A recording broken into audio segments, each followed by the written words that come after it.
Hello students. तो इस video में हम लोग जानने वाले हैं कि एलेट एप्लीकेशन को कैसे फिल किया जाए। जैसे कि आपको पता है कि रिसेंटली नोटिफिकेशन आया और आज से एलेट के जो है एप्लीकेशन वो ओपन हो गए हैं। एलेट जैसे कि आपको पता है एएलटी जो कि एक लॉ एंट्रेंस टेस्ट है to get into national university Delhi. जो नेशनल यूनिवर्सिटी दिल्ली है वो 2 कोर्सेस यहां पर ऑफर करती है। 120 seats being offered in BLLB honours और उसके बाद बीकॉम LLB ऑनर्स में भी 60 सीट्स इस बार न्यूली इंट्रोड्यूस किए गए हैं। दोनों ही कोर्सेस के लिए एग्जाम कॉमन होने वाला है। आप प्रेफरेंस में डालने वाले हैं कि आपका प्रेफरेंस क्या है, पर आपको सिर्फ ये एक पेपर देना है to be eligible for either of the courses. तो हम लोग जानने वाले हैं कि एप्लीकेशन प्रोसेस क्या है।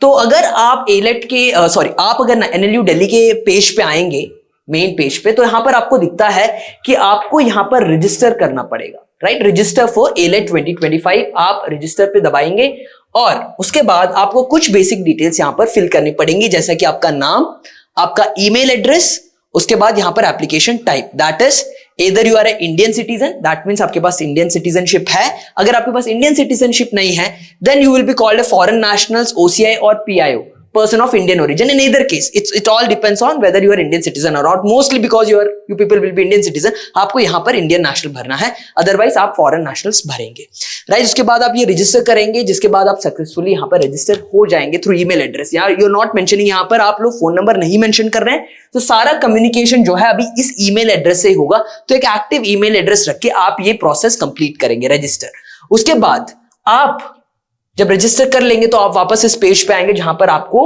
ये ईमेल एड्रेस और पासवर्ड फिल करके लॉगिन करना है। आप जब लॉगिन करेंगे तो ऐसा कुछ लेआउट यहां पर आएगा।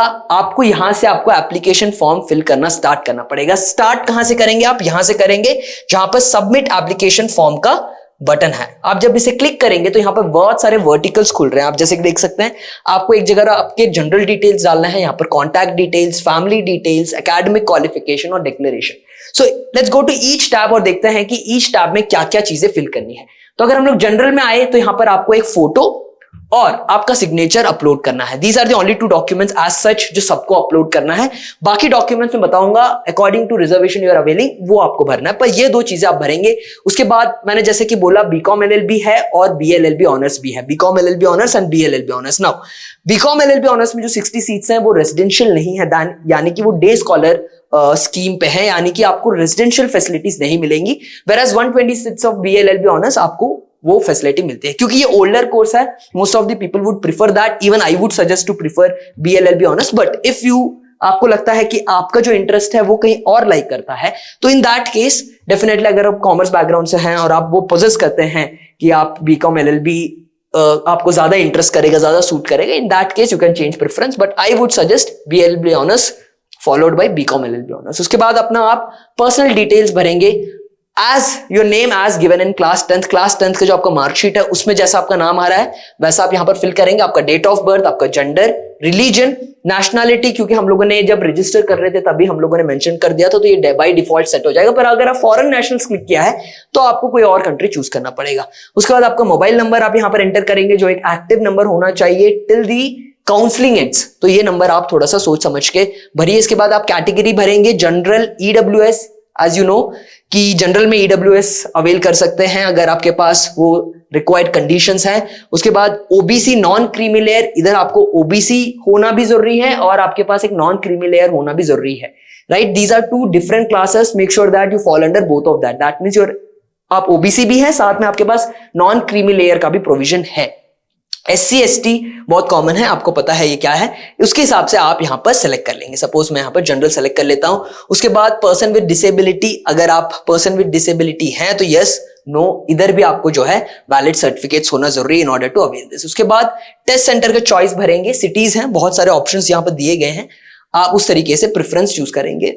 अगर समझे कि because we are situated in Hyderabad is something जो मैं फर्स्ट पे प्रेफर करूंगा, उसके बाद शायद क्लोजेस्ट सिटी मैं उसके हिसाब से सेलेक्ट करूंगा। Once you are done with this you will save this draft और उसके बाद आप अगले टैब में मूव ऑन हो जाओगे, राइट। ये सेव करना मत भूलिएगा। उसके बाद कॉन्टैक्ट डिटेल्स में आते हैं तो यहां पर आपका address, district, pin code, street line, ये सब आपको पता है। और अगर आपका प्रेजेंट एड्रेस, परमानेंट एड्रेस एक चीज है और करस्पॉन्डेंस का एड्रेस एक चीज होता है, अगर आपका दोनों सेम है जो मोस्टली रहता है तो इन that case you will put yes here, after which I don't think so कि यहां पर कुछ ज्यादा डिटेल है। उसके बाद हम लोग फैमिली डिटेल्स में जाए तो मदर और फादर का इंडिविजुअली आपको डिटेल सारे मेंशन करने पड़ेंगे। What are that? Name, mother father का नेम, मदर फादर का ऑक्यूपेशन, होम मेकर या फिर here whatever occupation your father holds, then father's mobile number, उसके बाद father's annual income, father's email and father's office address. I don't think so कि यहां पर ज्यादा कुछ है, राइट? यहां पर अगर समझे आपकी मदर का ऑक्यूपेशन आप वो यहां मेंशन करेंगे और उनका भी सैलरी यहां पर मेंशन करेंगे। अदरवाइज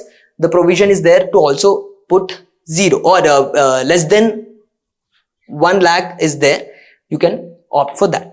उसके बाद आप इसे फिर से सेव कीजिए, अगले कॉलम में जाइए जहां पर आपको 2 सेट ऑफ डिटेल्स यहां पर डालने हैं। 10th क्लास के डिटेल्स डालने हैं जो आपके पास होगा ही होगा, क्योंकि it's mandatory for you to complete your 12th by the time you join. तो आपको या फिर तो आप 12th में अभी हो या फिर तो आप 12th से पास आउट हो चुके हो, तो इन दैट केस 10th का डिटेल्स आपके पास होगा। उसके हिसाब से आपका स्कूल कॉलेज का नाम, बोर्ड, राइट? उसके बाद ईयर ऑफ पासिंग, किस ईयर में पास हुए थे, ग्रेडिंग सिस्टम क्या था, सीजीपीए सिस्टम था कि परसेंटेज सिस्टम था, उसके हिसाब से मैक्सिमम मार्क्स जो ऑब्टेन कर सकते हैं और यहां पर मार्क्स जो आपके आए हैं, जैसे 10 सीजीपीए आ सकता है मैक्सिमम, मुझे आए हैं 8.5, you have to mention something like that. उसके बाद परसेंटेज ऑफ मार्क्स सीजीपीए यहां पर आप मेंशन करेंगे। मार्किंग सिस्टम नहीं है तो भी कोई दिक्कत नहीं है। यहां पर क्लास 12th अगर आप अपीयरिंग है, मतलब आप अभी you still appearing, in that case you can press on appearing. In that case आपको ये सब डिटेल्स मेंशन नहीं करने पड़ेंगे आपके कितना है, क्योंकि आपके अभी तक कुछ आए नहीं है, जाहिर सी बात है। उसके अलावा अगर आप पास्ड आउट हैं, मतलब आपने ऑलरेडी ये +2 का स्कीम पास कर लिया है, इन दैट केस आप कौन से साल में पास हुए थे तो वो मेंशन करके सेम कॉलेज, बोर्ड, सिस्टम क्या था, कितने मार्क्स मैक्सिमम आ सकते थे, कितने मार्क्स आपने ऑब्टेन किए हैं, और सीजीपीए और परसेंटेज जो आपका बना है, और स्ट्रीम अगर आप कॉमर्स से हैं तो commerce, science which is MPC, BiPC और व्हाट वी कॉल कि मैथ्स या फिर बायोलॉजी लिया है, या फिर आर्ट्स एंड ह्यूमैनिटीज, आप उस हिसाब से मेंशन करके यहाँ सेव करके आप लास्ट साल के कॉलम में जाएंगे जहां पर आपको एक सिंपल सा डिक्लेरेशन क्लिक करना है, ये बोलते हुए कि the details that you have given, आपने जो डिटेल्स यहाँ पर प्रोवाइड किए हैं वो है true to the best of your knowledge. तुमने इसमें जानते हुए कोई गलती नहीं की है, तुमने जो नॉलेज इंफॉर्मेशन दिया है that's true to it's true according to your knowledge, वो डिक्लेरेशन आप क्लिक करेंगे। उसके बाद आप यहां पर सेव करके सबमिट द एप्लीकेशन करेंगे, जिसके बाद आपको एक पेमेंट गेटवे के पास आपको डायरेक्ट किया जाएगा, आप वहां पर रिक्वायर्ड पेमेंट करेंगे, जिसके बाद आप सक्सेसफुली एनरोल हो जाएंगे फॉर एलेट 2025, राइट? इसके अलावा अगर कोई सामने अपडेट आता है तो हम लोग इसी चैनल में उसका कंटिन्यूएशन में आपको वो अपडेट्स देते रहेंगे। इस वीडियो के लिए फिलहाल इतना ही, मिलते हैं अगले वीडियो में। Thank you so much.